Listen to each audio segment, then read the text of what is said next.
Hi, so today we decided to make a video on what makes our moms special.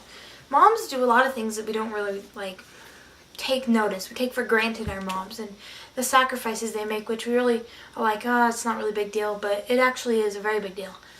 Because they wash our clothes, make us dinner, help us with everything that we need help with, and they would do anything for us. And we never really thank them. Moms deserve a lot more thank yous than they actually get. So what inspires me most about my mom is her faith and her strength and her trust and her willingness to move on, and the way she can take a bad situation and turn it good.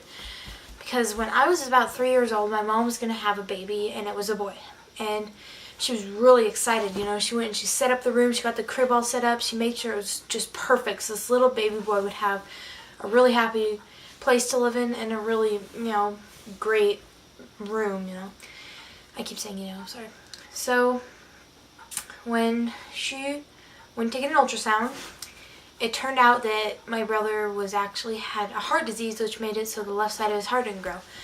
And she had two choices. She could either try to do surgeries while he was still in her stomach to try to make it so he could live, or she could let him be born with a very high risk of dying. See, because when you have just the left side of your heart, you have a very low chance of living without a lot of surgery.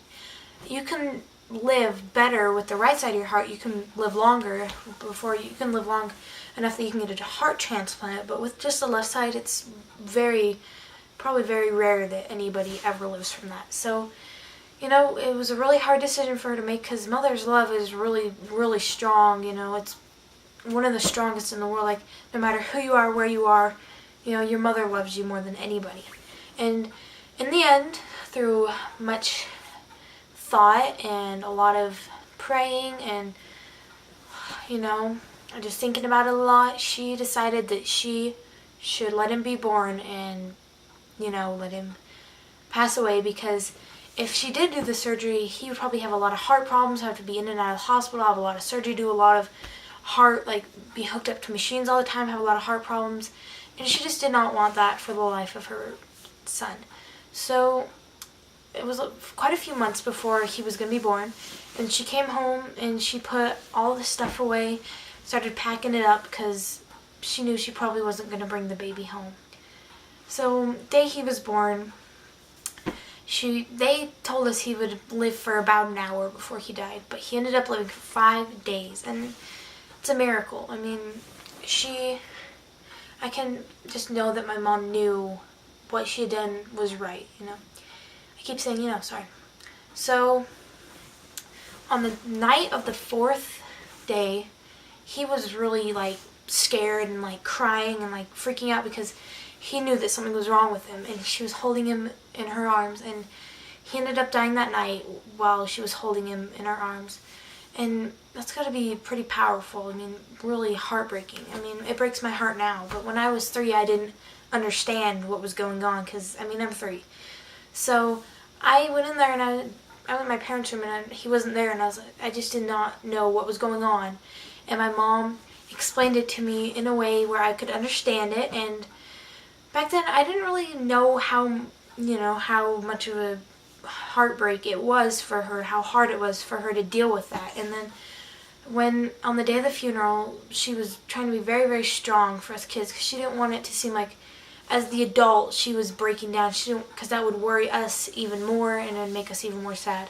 And after he's buried, we go and visit his grave now, and I know that my mom has taken the experience, the whole experience, and she has made it into a positive thing, because she could have gone into a really depressed state, never really talked, never really did anything, just was really depressed all the time. But she didn't. She took it and she made it a learning experience in a way. Now she makes everything the best out of everything. She motivates me. She makes me want to live my life where if something bad happens, I don't want to be depressed about it and think there's nothing I can do. I'm going to take it, and I'm going to make it, I try to take it and make it a better experience and make myself a stronger person out of that, because that's what she does, and she's a really big inspiration to me. And I know she would take a bullet for me, in a heartbeat. And that kind of love, it, like, knowing that it's comforting. It's comforting to know that my mom loves me enough that she would be willing to die in my place. Anything you need to add? So we really hope we can get our mom the Kindle Fire because we know she would love it so much. Thanks for watching. Bye.